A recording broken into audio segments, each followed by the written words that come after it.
चलिए हमारी जो पहला चैप्टर चल रहा है 6th क्लास का ज्योग्राफी का एनसीईआरटी है जो आपकी वो हमारी स्टार्ट है।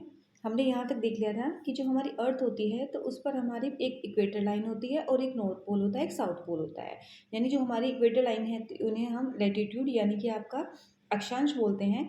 तो अक्षांश हमारे जलवायु को प्रभावित करता है और जो इक्वेटर लाइन होती है वो मध्य रेखा होती है। इसके आसपास का जो क्षेत्र होता है वो गर्म होता है, जो ध्रुवों के पास का क्षेत्र होता है वो ठंडा होता है। इसी तरीके से ग्लोब पर कुछ आपकी लंबवत लाइन होती है, जैसे ये आपका ग्लोब हो गया। अभी तक तो हमारा ये ऐसे था, ऐसे लैटिट्यूड था, और अभी ऐसे लॉन्ग लॉन्ग होता है ना, लॉन्ग तो लॉन्गिट्यूड। ठीक है, इस तरीके से कुछ लाइंस बनी हुई हैं, ये लॉन्गिट्यूड है। ठीक है, इस तरीके से।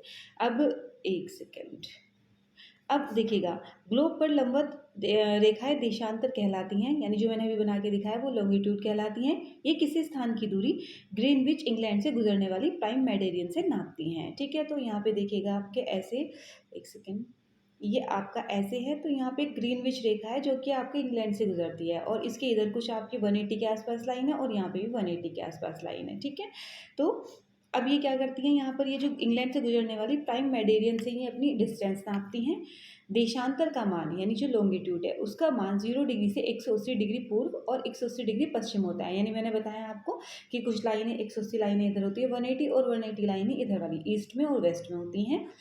पृथ्वी को 24 समय क्षेत्रों में बांटा गया है, ये बहुत इंपॉर्टेंट है। यानी जो हमारे अर्थ है उसको कितने टाइम जोन में डिवाइड किया गया है, 24 में, और प्रत्येक क्षेत्र में 1 घंटे का अंतर दर्शाता है। ठीक है, 24 टाइम जोन्स हैं, और जो एरियाज होती है उनमें जो डिफरेंस है वो 1 घंटे का बताता है।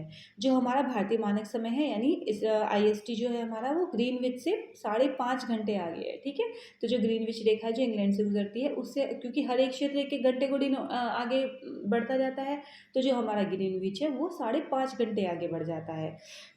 फिर है अंतर्राष्ट्रीय तिथि रेखा यानी इंटरनेशनल डेट लाइन, लगभग 180 डिग्री देशांतर पर आती है। इसे पार करने पर तिथि बदल जाती है।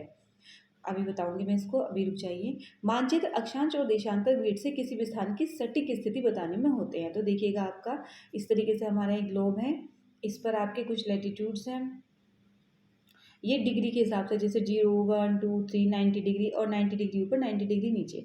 इसी तरीके से एक ये है आपका लॉन्गिट्यूड, 180 लॉन्गिट्यूड इधर होते हैं और 180 इधर होते हैं।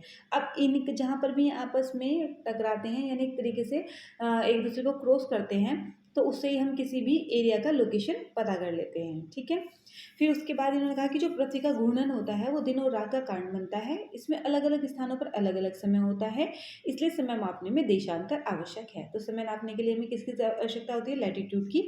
प्रत्येक 15 डिग्री देशांतर पर समय का अंतर 1 घंटे हो जाता है। अभी भी बताया था कि जो हमारे हर एक क्षेत्र में जो टाइम जोन होता है उसमें 1 घंटे का डिफरेंस हो जाता है। समय क्षेत्र पृथ्वी के घूर्णन पर आधारित होते हैं और यह भौगोलिक स्थिति को समय मापन से जोड़ते हैं। तो ये सब देख लीजिएगा आप एक बार अच्छे से, और मैं अगली वीडियो में लेकर आती हूँ। Thank you so much.